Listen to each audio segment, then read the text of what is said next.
वक्त बदला और वक्त के साथ शक्ल बदली,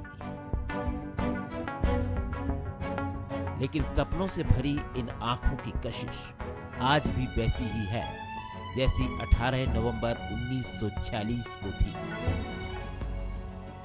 जी हां, 18 नवंबर 1946 ही वो दिन था जब कानपुर के जाने माने कारोबारी महेंद्र नाथ के यहाँ एक बालक का जन्म हुआ। नाम रखा गया कमलनाथ। कमलनाथ की नेतृत्व क्षमता की पहली झलक दून स्कूल में ही देखने को मिली, जब वो 8वीं क्लास में ही स्कूल काउंसलिंग के सदस्य चुन लिए गए, जबकि आमतौर पर 10वीं और 11वीं में पढ़ने वाले छात्र इस काउंसलिंग के लिए चुने जाते थे। दून स्कूल में राजीव और संजय गांधी की दोस्ती के जरिए वो देश के सबसे शक्तिशाली राजनीतिक परिवार के संपर्क में आए। इस दौरान उन्हें जवाहरलाल नेहरू और इंदिरा गांधी से भी मिलने का मौका मिला। कुल मिलाकर दून स्कूल में ही कमलनाथ ने अपना लक्ष्य तय कर लिया था, जिसे संजय गांधी के साथ उनकी दोस्ती ने और परवाज दी। 1975 के आपातकाल से लेकर 1980 तक का वक्त भारतीय राजनीति का शायद अब तक का सबसे उथल पुथल भरा दौर था, और संजय गांधी कहीं न कहीं उस वक्त देश की सियासत के केंद्र में थे। ऐसे वक्त में युवक कांग्रेस के महासचिव के तौर पर कमलनाथ संजय गांधी के सबसे विश्वसनीय साथी बने रहे। इस तरह कमलनाथ का सियासी सफर शुरू हो चुका था, लेकिन उनके अनुशासन प्रिय पिता शायद अपने बेटे के इस फैसले से सहमत नहीं थे। बहुत सख्त टास्क मास्टर थे जी। वो पूरा काम में विश्वास करते थे जी। और वो कहते थे कि जो भी करो निष्ठा से करो, नहीं तो मत करो। जी। मैंने एक दिन बैठ के इनको कहा कि मैं चुनाव लड़ूंगा, मैं सोच रहा हूँ। उन्होंने कहा ऐसी बात भी मत सोचना। हाँ जी। और तुम पूरे परिवार का नाम खराब करोगे। ओहो। जी। इसके खिलाफ जी। किसी तरह मैंने उन्हें मनाया। मैंने कहा मुझे संजय गांधी ने कहा एक दफा मैं लड़ लेता हूँ, जी। एक दफा मुझे लड़ लेता। जी। तो वो सहमत तो नहीं हुए, पर उन्होंने मुझे रोका भी नहीं। पहला चुनाव लड़ लिया मैंने, तब उन्होंने कहा कि अब छोड़ो इस चक्कर को। संजय गांधी जी की मृत्यु हो गई 80 जून में। इंदिरा जी की हत्या होगी 84 में। जब इंदिरा जी की हत्या होगी 84 में, तो मैंने उनसे कहा कि अब मैं कैसे राजनीति छोड़ूं, क्योंकि ये लगेगा क्योंकि इंदिरा जी नहीं रही, संजय जी नहीं रहे, राजीव जी से भी मेरे संबंध थे क्योंकि हम स्कूल में साथ थे, मेरे से सीनियर थे, कि अब ये हो गया इसलिए मैं जा रहा हूँ। जी। तो मैंने दूसरा चुनाव लड़ लिया। तब उन्होंने कहा कि ये तो अब मुझे स्वीकार नहीं। तो उसके बाद उन्होंने कहा कि ये मैं अब चाहता हूँ कि जो हमारे परिवार का बिजनेस था उससे अब मैं तुम्हारा कोई संपर्क नहीं। तो इस तरह चलती गई गाड़ी। तब मैंने कहा कि इतना सारा समय मैंने इसमें इन्वेस्ट कर दिया है जी। इतना सारा समय राजनीति में लगा दिया है, तो अब मैं कैसे छोड़ सकता हूँ। कमाल, कमाल है। और वो एक्सेप्टेंस उनका कब आया? क्योंकि हर पुत्र चाहता है कि पिता एक दिन कहे कि ग्रेट, मुझे अच्छा लग रहा है, आपने कर दिखाया। उनका एक्सेप्टेंस मेरे ख्याल में सन 2000 में आया। 2000 में। जी। कोई खास घटना रही थी सर? नहीं, कोई खास घटना नहीं। उन्होंने एक प्रकार से गिव अप कर दिया कि अब तो मेरे बस का नहीं रहा। जी जी। 1980 में कमलनाथ की जिंदगी का वो सबसे निर्णायक मोड़ था जब छिंदवाड़ा में एक सभा में इंदिरा गांधी ने कमलनाथ को ये कहते हुए छिंदवाड़ा को सौंप दिया कि आज मैं आपको अपना तीसरा बेटा कमलनाथ सौंप रही हूँ, आपको उसे जिताना है और छिंदवाड़ा से बांध कर रखना है। वो दिन था और आज का दिन है। कमलनाथ ने अपने सियासी सफर में कभी पीछे मुड़कर नहीं देखा, लेकिन राजनीति कमलनाथ के लिए सिर्फ एक करियर का विषय नहीं थी, वो उनके लिए जनसेवा का माध्यम ज्यादा थी, एक जिम्मेदारी थी। कमलनाथ के लिए राजनीति के क्या मायने हैं, वो छिंदवाड़ा सांसद बनने के एक साल बाद ही 1981 में लोगों को समझ में आ गया, जब उन्होंने अपने एक साल के कामकाज का रिपोर्ट कार्ड प्रस्तुत किया। अगर छिंदवाड़ा की तुलना करें दूसरे ज़िलों में, सबसे बड़ा अंतर ये सड़कें, ये विकास का की बात नहीं है, ये तो अंतर है ही, पर सबसे बड़ा अंतर छिंदवाड़ा के लोगों की सोच में है। छिंदवाड़ा की लोगों की सोच में है, उनके दृष्टिकोण में है, उनके नज़रिए में है। ये मैं मानता हूं कि मेरी सबसे बड़ी उपलब्धि है कि एक नई जागरूकता, एक नई चेतना पिछले 38 साल में, जो जब मैं पहला चुनाव लड़ा था, यहाँ छिंदवाड़ा क्या था, मैं लोगों को कभी कभी याद दिलाता हूँ। तो आज ये सड़कें बन गई, ये हो गया, वो हो गया, ये सब ठीक है, पर जो सोच में अंतर पड़ा, ये बहुत बड़ी उपलब्धि है। दूरदराज के आदिवासी जिले छिंदवाड़ा के इतिहास को 2 भागों में बांटा जा सकता है, एक कमलनाथ के पहले और दूसरा कमलनाथ के साथ। छिंदवाड़ा के साथ 43 साल का रिश्ता ही आज कमलनाथ की सियासत का सबसे कीमती सरमाया है, जिसका जिक्र वो भावुक होकर करते हैं। किसी को छिंदवाड़ा के बारे में पता नहीं था, आज तो यहाँ के स्किल सेंटर देखने आते हैं, यहाँ छिंदवाड़ा का विकास देखने आते हैं। कितनी ट्रक और कार के डीलर हैं यहाँ, उसको देखने आते हैं। ये सब आपके सामने मैं क्या क्या गिनाऊं। मैंने तो अपनी जवानी समर्पित कर दी छिंदवाड़ा जिले को, और आपने मुझे वो बल और शक्ति दी। बाकी सांसद 40 साल में संसद में बैठा, बाकी सांसद भी बैठते थे, मैं उन्हें कहता था, भाई यहां आप आए हैं वोट लेके, मैं प्यार और विश्वास लेके आया। ये अंतर है। जोड़ तोड़ से दूर कमलनाथ ने एक विजनरी लीडर के तौर पर अपनी पहचान बनाई है, और उनका ये विजन सिर्फ छिंदवाड़ा में ही नहीं बल्कि कई बार अंतर्राष्ट्रीय मंचों पर भी नजर आया है। 1991 में पहली बार उन्हें केंद्रीय वन एवं पर्यावरण मंत्रालय की जिम्मेदारी सौंपी गई। 1992 में रियो डी जेनेरो में पृथ्वी शिखर सम्मेलन में शामिल हुए। तब उन्हें अंतर्राष्ट्रीय मीडिया ने तीसरी दुनिया का प्रवक्ता कहा। इसी तरह जब उन्हें केंद्रीय वाणिज्य और उद्योग मंत्री की जिम्मेदारी सौंपी गई, तब भारत को अपनी पहली व्यापक विदेश व्यापार नीति मिली। कमलनाथ जब सीएम बने, तब भी मध्य प्रदेश को लेकर उनका विजन सामने आया। एक दिन कमलनाथ जी ने कहा, विवेक मेरी बुक का लोकार्पण हो रहा है लंदन में, मेरे साथ चलो। तो मैं उनके साथ गया।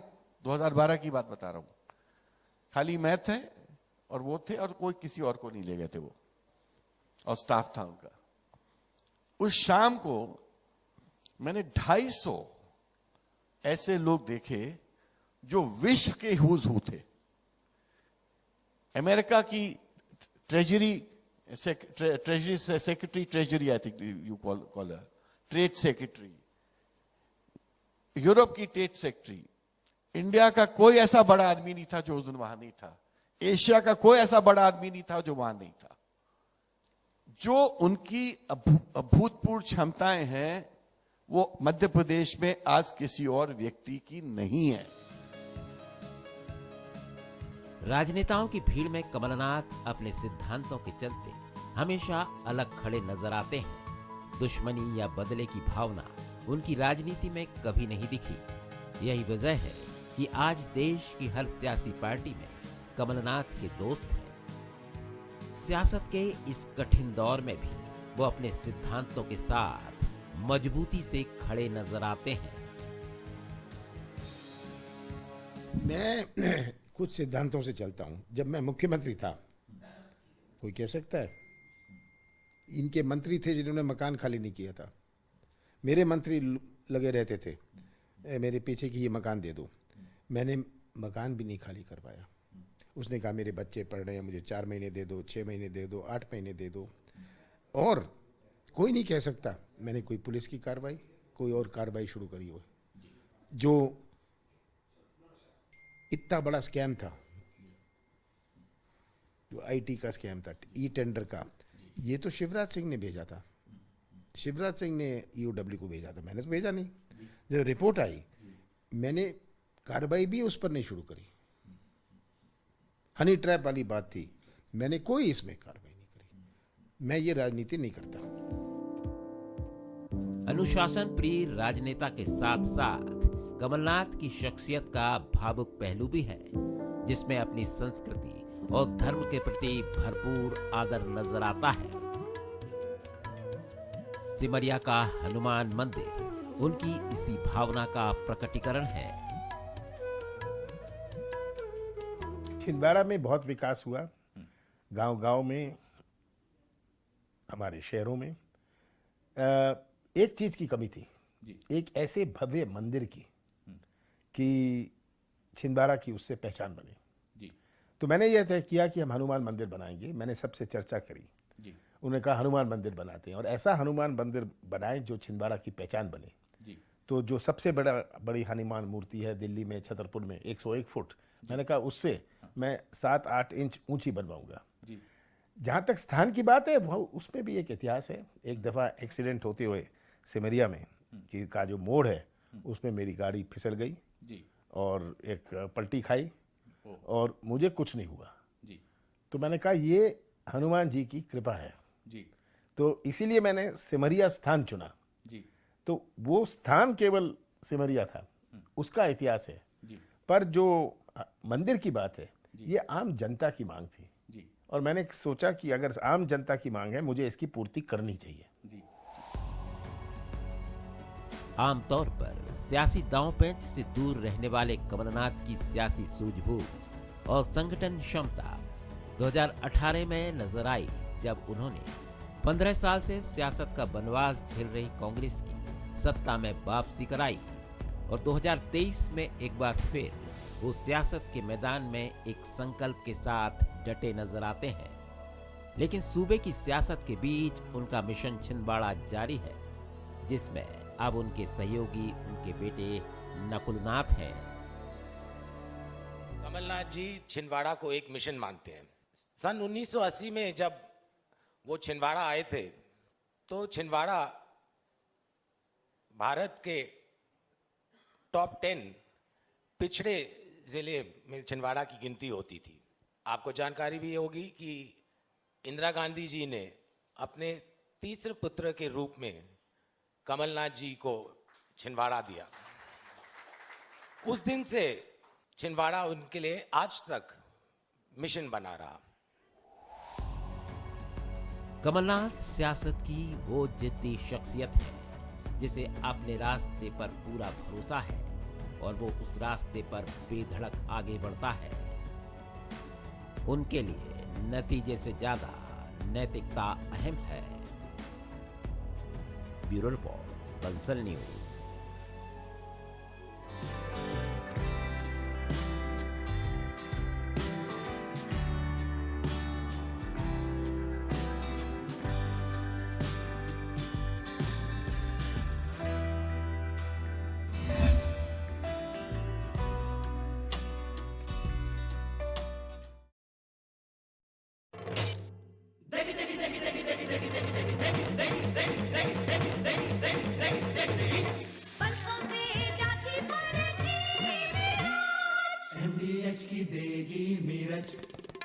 देगी मिर्च का तड़का, अंग अंग फड़का। MDH की देगी मिर्च। हर पल सपने जी के देखो, सपनों को जी के TMT, सपनों को जी के देखो। उधर जाइए, अमिताभ बच्चन जी हैं वहाँ। अरे उधर जाइए, Shahrukh Khan, superstar. Hyderabadi biryani waiting sir. Lucknowi biryani waiting sir. Alia घर बुलाए जल्दी। Everest Shahi biryani masala. My father is the best father in the world. सभी के पिता उनके हीरो होते हैं। You train me well, पापा। आइए मिलकर करें उनके दर्द का सामना। जैसे आपका डॉक्टर ऑर्थो आयुर्वेदिक ऑयल लड़ता है जोड़ों के हर दर्द से। डॉक्टर ऑर्थो, अब दर्द भी घुटने टेकेगा। Doctor ortho celebrates annual in cinemas 1 दिसंबर। शादी का किचन महके जहाँ, गोल्डी किचन किंग मसाले 100% हो वहाँ। जहाँ जाए रिश्ता बनाए, गोल्डी मसाले। हर पिक्चर के अंदर सही तीखा, सही लाल हो तो हर पिक्चर ब्लॉकबस्टर। सही तीखा, सही लाल। नहीं सर, सही दिखा। आजकल मैं एक्शन कर रहा हूं ना। सही लाल। इधर आओ, डब्बा ऊपर करो। हाँ, सही तीखा, सही लाल। एवरेस्ट तीखा लाल, टेस्ट में बेस्ट एवरेस्ट। कैंसर अगर शुरुआती स्टेज में पकड़ में आ जाता है तो ये पूरी तरह से ठीक हो जाता है। इसके लिए हमें कैंसर के शुरुआती लक्षणों को ध्यान में रखना चाहिए। संजीवनी कैंसर हॉस्पिटल रायपुर में cancer surgery, robotic cancer surgery, chemotherapy, immunotherapy, rapid arc radiotherapy, PET scan, ये सारी सुविधाएं उपलब्ध हैं।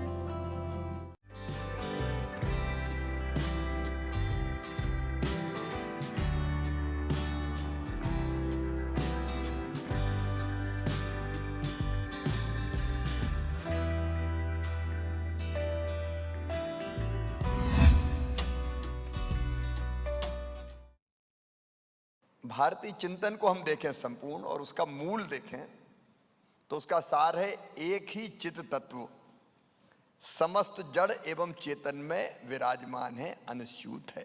एक ही चेतना सब में है, हम एक ही चेतना के अंग हैं।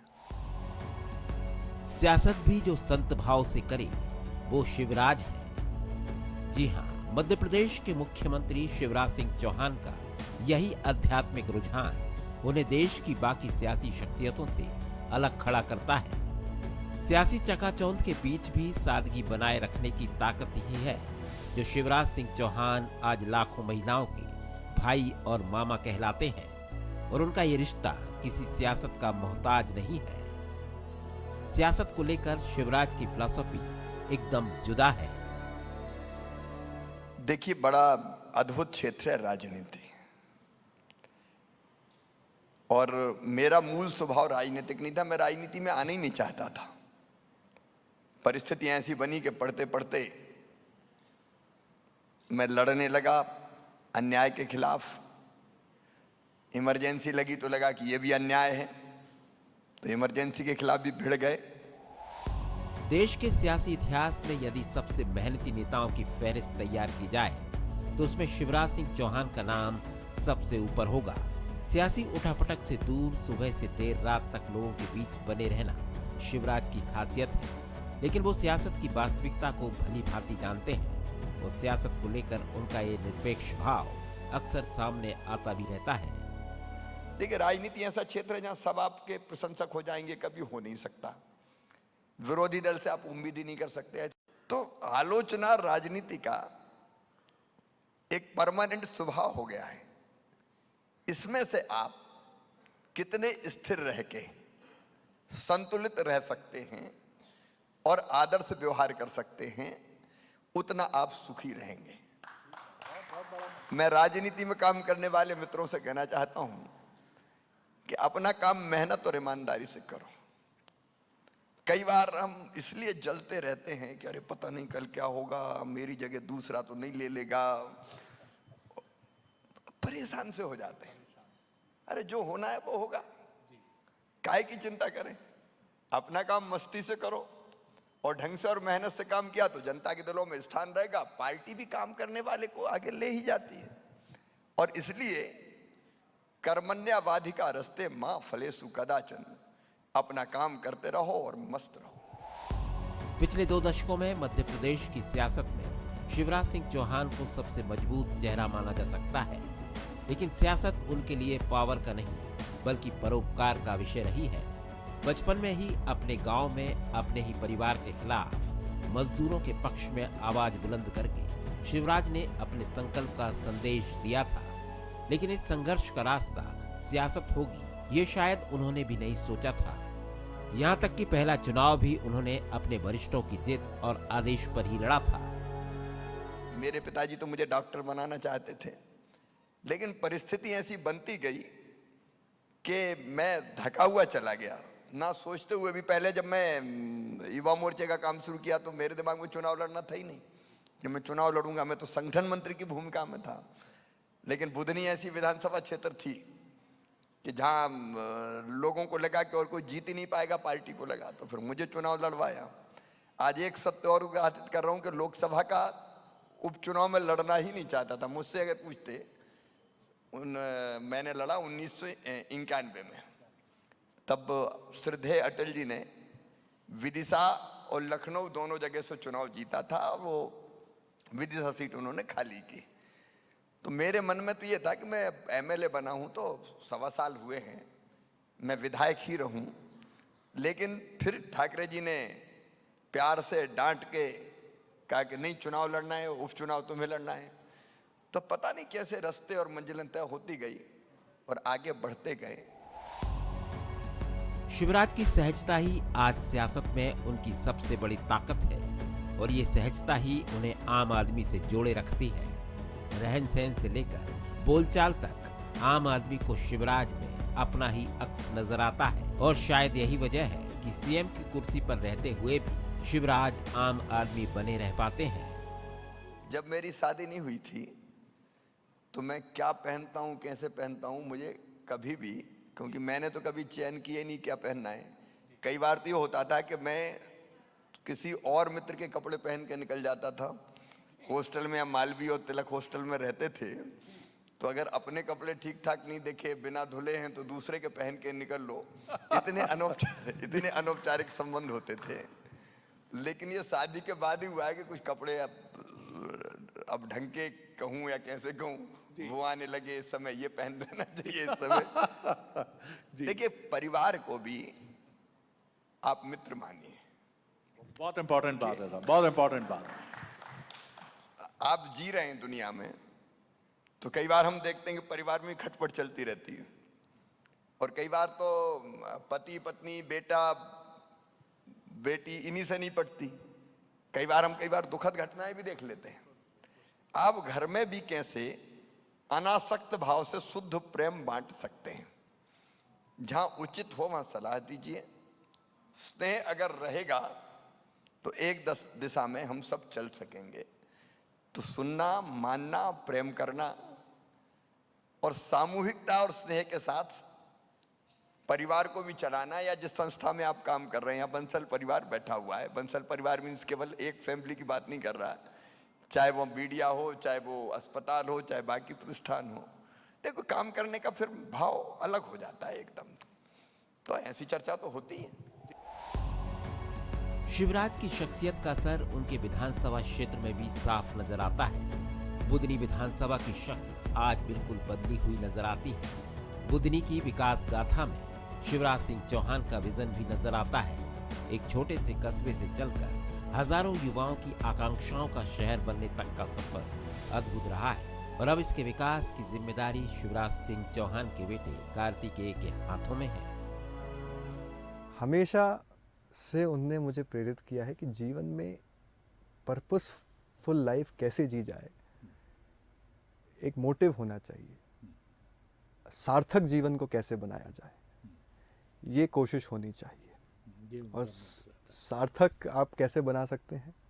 तो सार्थक उसके लिए कई मार्ग हैं। एक तो कर्म योग, यानी कर्म करिए कुछ ना कुछ। अगर मैं कुणाल की तरफ से बोलूं तो व्यापार में दिन रात एक करके व्यापार अपने लिए, अपने साथ साथ अपने आपके साथ जो एम्प्लॉयज़ हैं, कर्मचारी हैं, और उसके साथ साथ जो किसान हैं, क्योंकि उनसे भी आप उनका उत्पाद खरीद रहे हैं, तो केवल आपको चिंता अपनी नहीं होनी चाहिए, इनके अपलिफ्टमेंट की होनी चाहिए। समझाने में वो ज़्यादा विश्वास रखते हैं। एक चीज़ है, कहते हैं कि या तो मुझे कन्विंस करो या तो कन्विंस हो जाओ। अगर मैं उन्हें कन्विंस नहीं कर पाया तो फिर मुझे उनकी बात माननी पड़ती है। 4 बार सीएम पद की शपथ ले चुके शिवराज सिंह चौहान 2023 में भी सबसे बड़े चेहरे हैं। सियासत की तमाम अटकलों और उठापटक के बीच शिवराज अपने अथक परिश्रम के बल पर एक बार फिर एमपी की सियासत के केंद्र में है। Bureau report, Bansal news.